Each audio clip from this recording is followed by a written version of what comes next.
मित्रांनो, मी डॉक्टर अक्षय गोरपडे माझ्या अक्षयचा या यूट्यूब चॅनलमध्ये आपल्या सगळ्यांचं स्वागत करतो। आज आपण खानदेश काव्य प्रबोध या संग्रहातील क्रमांक 12वी कविता तो शेतमजुराचा पोरगा आहे नामदेव कोळी लिखित या कवितेचं रसग्रहण करणार आहोत। ही कविता आपल्या अभ्यासक्रमाची कविता आहे आणि आपल्या अभ्यासक्रमाच्या संदर्भातील जी मालिका चालू आहे त्यासाठीचा आजचा हा आपला व्हिडिओ आहे। तर मी आधी कविता वाचतो। कवितेचं शीर्षक आहे तो शेतमजुराचा पोरगा आहे। जो नेहमीच प्रार्थनेला उशिराने येतो, जो नेहमीच प्रार्थनेला उशिराने येतो, दीड पायावर उभा राहत म्हणतो प्रतिज्ञा कशी बशी, खरं तर तो आवरून आलेला असतो घाईत गोठ्यातली कामं। जो आठवड्यातून 2-3दा हमखास दांड्या मारतो शाळेला, त्याचा गृहपाठही नसतो कधीच पुरा, खरं तर याला जावं लागतं वावरात घराला हातभार लागावा म्हणून। ज्याच्या सदऱ्यावर ओघळ असतील घामाचे, ज्याच्या सदऱ्यावर ओघळ असतील घामाचे, चड्डीला ठिगळ मागे वितभर, कुबट वासही येत असेल कपड्यांचा, खरं तर त्याला शाळेतूनच जावं लागतं मालकाच्या खळ्यात गणवेशासकट।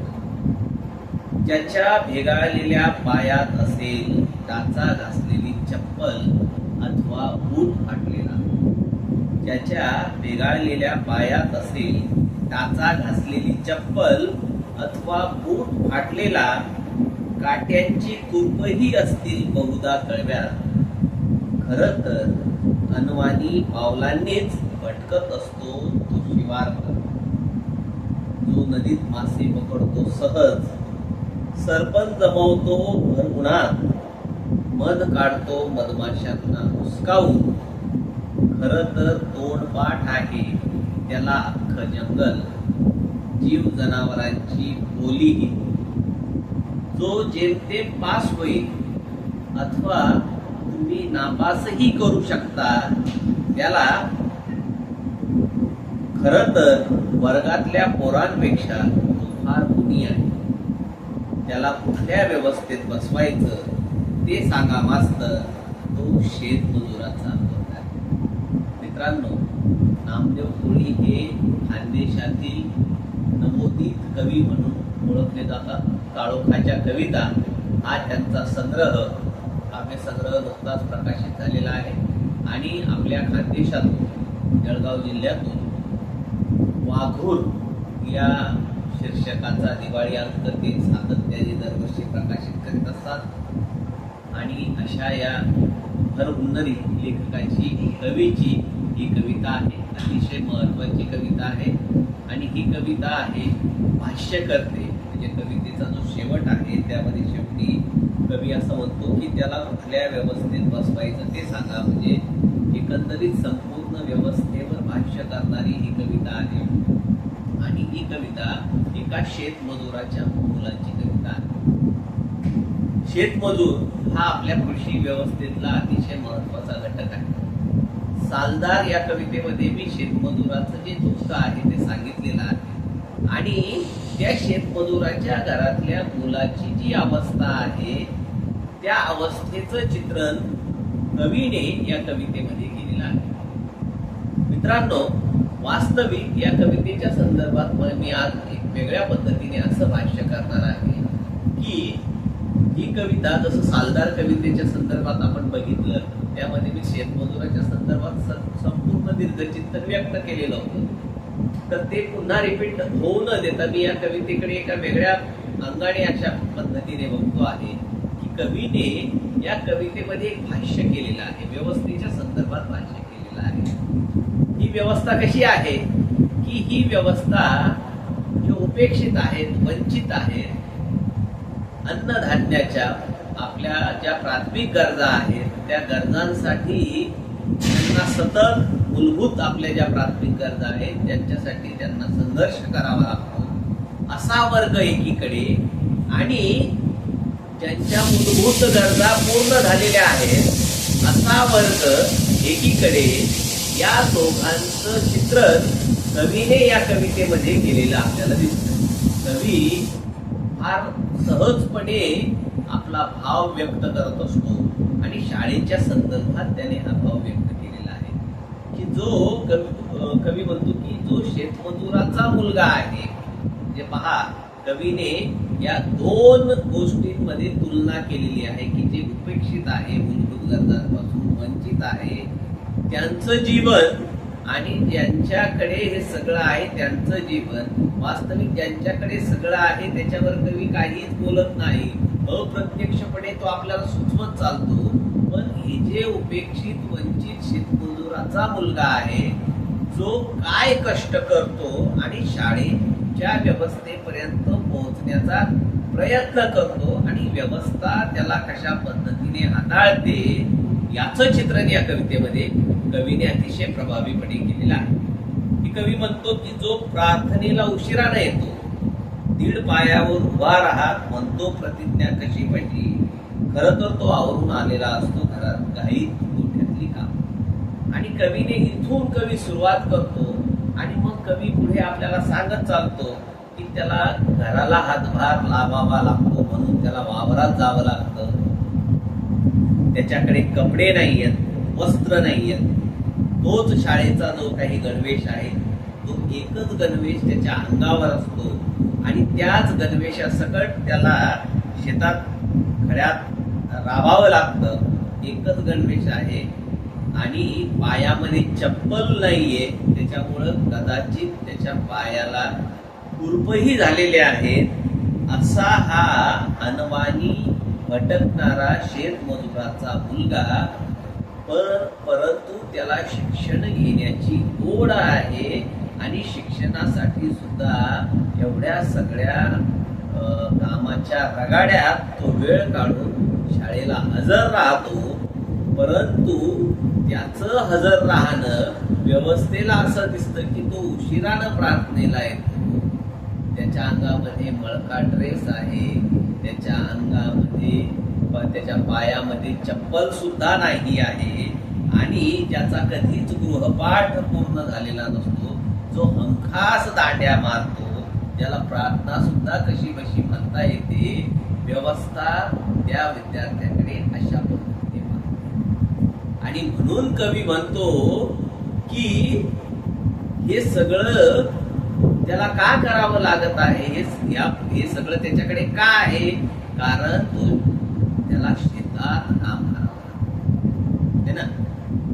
कवीने अतिशय महत्वपूर्ण ही कविता यासाठी आहे की कवी शेवटच्या कडव्यामध्ये आपल्याला सांगतो की तो कोण आहे, परंतु त्याच्या आधी तो सगळं वर्णन करत चालतो की व्यवस्था म्हणते की हा मुलगा कसा आहे, त्याला प्रार्थना म्हणता येत नाही, त्याचा गृहपाठ नाही, त्याच्या अंगावर मळके कपडे आहे, एकच ड्रेस तो दररोज घालतो, पायात चप्पल नाहीये, हातामध्ये दप्तर नाहीये, पाटी नाहीये, पेन्सिल नाहीये आणि लिहिलेलं सुद्धा नाहीये.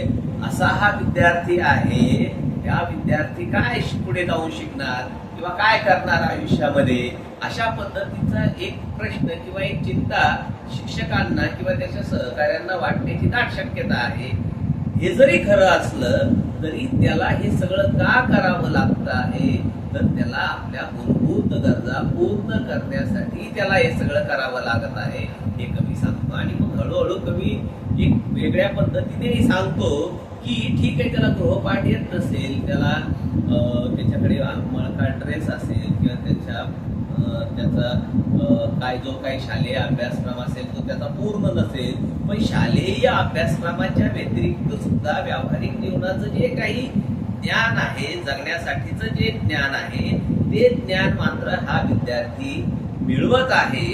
आणि तो सांगतो, कवी असं म्हणतो की ज्याला नदीत मासे पकडता येतात सहज, आहे की नाही, जो सरपण जमवतो आणि मध काढण्याची कला जी आहे तीही त्याच्याकडे आहे, किंवा जीव जनावरांची बोली ही त्याला चांगल्या पद्धतीने समजते.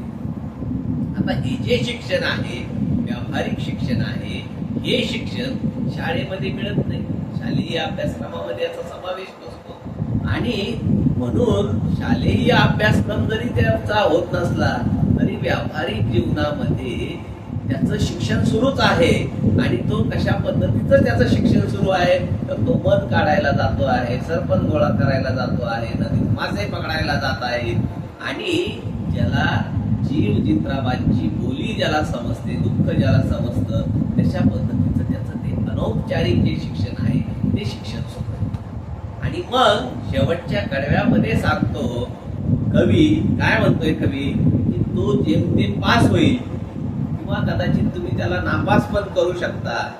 खरं तर वर्गातल्या पोरांपेक्षा तो फार गुणी आहे. पहा, लक्षात घ्या मित्रांनो, काय म्हणतो की खरं तर वर्गातल्या पोरांपेक्षा तो गुणी आहे. असं म्हणण्याचं कवीचं कारण काय आहे की सगळ्या व्यवस्थेमध्ये काम करत असताना जो एक अंगभूत समजदारपणा जो आहे, तो अंगभूत समजदारपणा त्याच्या अंगामध्ये आलेला आहे. तो तक्रार करत नाहीये. तो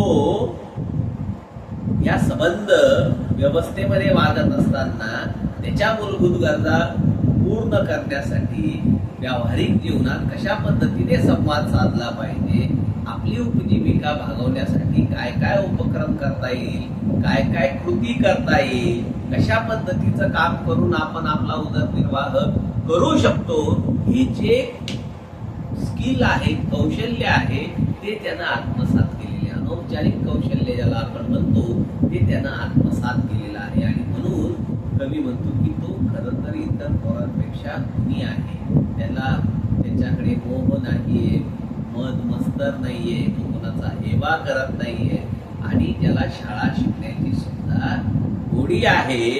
असा हा मुलगा कोणता आहे तर तो शेतमजुराचा मुलगा आहे. लक्षात घ्या, आम्ही सगळ्यात शेवटी भाष्य करतो की तो शेतमजुराचा मुलगा आहे.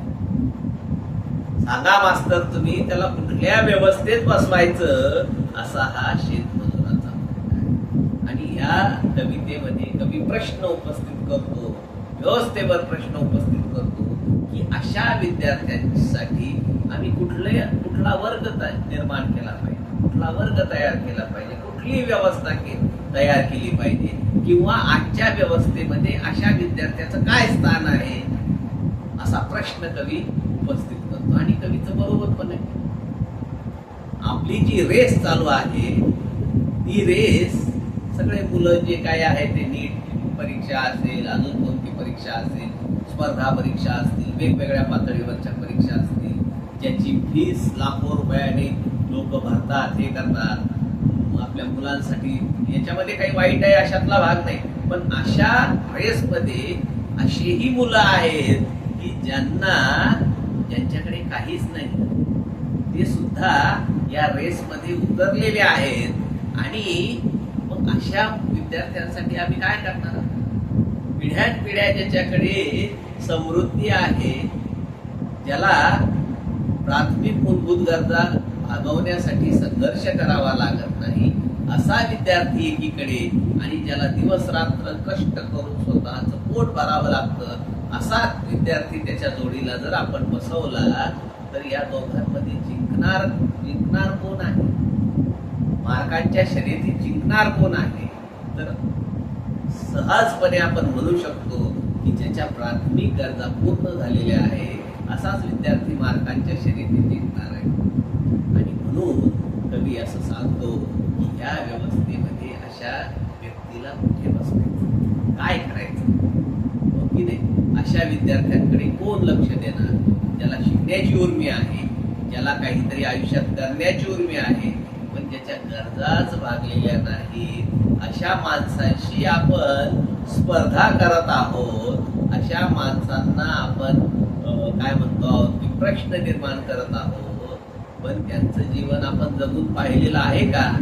कमीत कमी 4-5 दिवस त्यांचं जीवन जगून बघा आणि मग जी काही स्पर्धा घ्यायची आहे, जी काही शर्यत लावायची आहे, ती शर्यत तुम्ही लावा, असा काहीसा कवीला या कवितेतून म्हणायचं आहे.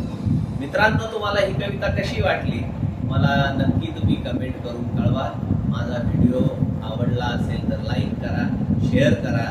या कवितेवर मी दीर्घ परीक्षण सुद्धा लिहिलेलं आहे. माझ्या त्या परीक्षणाची माझ्या ब्लॉगची जी लिंक आहे या लेखाची जी लिंक आहे, प्रज्ञेची मुळाक्षरं हा जो माझा ब्लॉग आहे, त्या ब्लॉगमध्ये असलेली ही लिंक मी डिस्क्रिप्शन बॉक्समध्ये देणार आहे. विद्यार्थ्यांनी ती अवश्य वाचावी आणि अजूनपर्यंत माझं चॅनल जर सबस्क्राईब केलेलं नसेल तर सबस्क्राईब करा. धन्यवाद.